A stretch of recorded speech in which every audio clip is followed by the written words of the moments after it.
郑医师你好哈，听说有一种手术可以解决排尿的问题，请问这是什么手术吗？现在首先我们要先厘清一个问题，就是说你的排尿不顺啊，是不是跟攝護腺有关？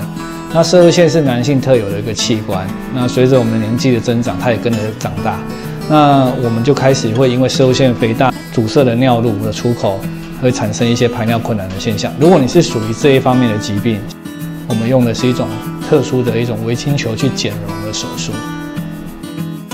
那这些手术会不会有年纪上面的限制？事实上，传统的开刀就是比较担心要麻醉，年纪大可能有很多共病，就是说你可能有一些心血管疾病，在吃什么抗凝药，需要停药才能去做手术。那我们这个方式是用一种导管的方式，在脚上或手上打一个针，然后我们用细细的管子呢去攝護腺的动脉去做治疗。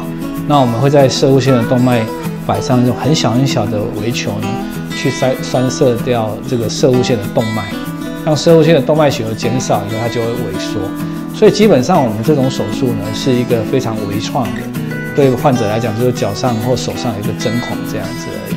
但治疗我们就可以达到一个类似手术一样，让你攝護腺变小，然后我们的尿道可以变通畅。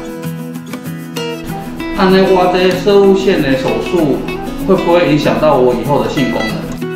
如果是采用这种微晶球去做栓塞的一个方式的话呢，它是一个经过血流减少以后，它开始萎缩的过程中，它并没有去破坏到它原来的组织，它是唯一目前不会影响性功能的一种术式。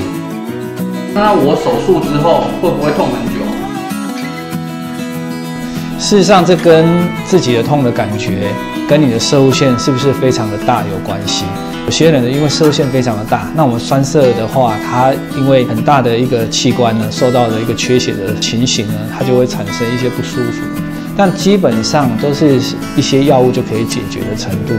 那通常在1个礼拜以后就会消失。它复发的几率高吗？